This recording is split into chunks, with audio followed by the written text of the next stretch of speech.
ఊరండి? ఎరగనపాలెం మండలం మొగులపల్లి గ్రామం. ఇప్పుడు మీరు ఏ వెరైటీ వేసారండి? సహజ గోల్డ్, సురేఖ గోల్డ్. మామూలుగా చెట్టుకు వచ్చేసి 150 నుంచి 100 వరకు కాయలు ఉన్నాయి ప్రతి ఒక్క దానికి.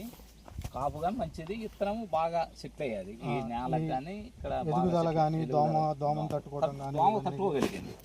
వర్షానికి కూడా రోజు వర్షం పడుతున్నా కూడా తట్టుకోగలిగింది. కాయ సైజు అది ఎట్లా ఉందండి? కాయ సైజు కూడా బాగా వచ్చింది, సైజు కూడా బాగున్నది. ప్రతి కొమ్మకి చెట్టుకు ఒక కొమ్మకు వచ్చేసి 10 కాయలు దాకా వచ్చాయి. 10 కాయలు వచ్చాయి, విత్తనం బాగా చెట్లు అయ్యేది, కాయ కూడా మంచి సైజు. మనం చూసుకున్నట్టయితే మిగతా వెరైటీస్ తో పోల్చుకుంటే గోడ రావటం కూడా ఇది ఏం లేదు, వర్షానికి తట్టుకోగలిగింది.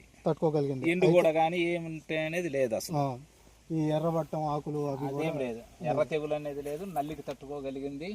ప్రతి ఒక్కటి తరగటం కానీ ఒక కలర్ కానీ ఏదైనా మందు కొట్టి ఒక 10 రోజులు లేట్ అయినా ఉండేదానికి కూడా అభ్యంతరం లేదు. రైతు నమ్మకంగా వేసుకోవచ్చు అంటారు, ఇబ్బంది ఏం లేదు. మేము ఒక రైతుగా నేను 10 ఎకరాలు ఇప్పుడు వేసి ఉన్నాం కాబట్టి ఎలాంటి అభ్యంతరం లేదు. నెక్స్ట్ ఇయర్ మళ్ళీ మీరు ఎన్ని ఎకరాలు వేస్తారండి? మేము ఎంతైనా ఊర్లో అందరు ఇదే వేస్తారు, ఇబ్బంది ఏం లేదు. చూస్తున్నారు ప్రతి ఒక్క రైతు వచ్చేసి, మేము ఒక రైతును కాబట్టి నాకు 40-50 ఎకరాలు పొలం ఉన్నది, ఇసుమంటిది లేదు. ఏదో మనం ఒక వ్యాపారస్తులు అయితే ఏదైనా చెప్పి మోసం చేస్తారు, కానీ ఇదైతే ఏం లేదు, ఇసుమంటిది లేదు. నెంబర్ 1.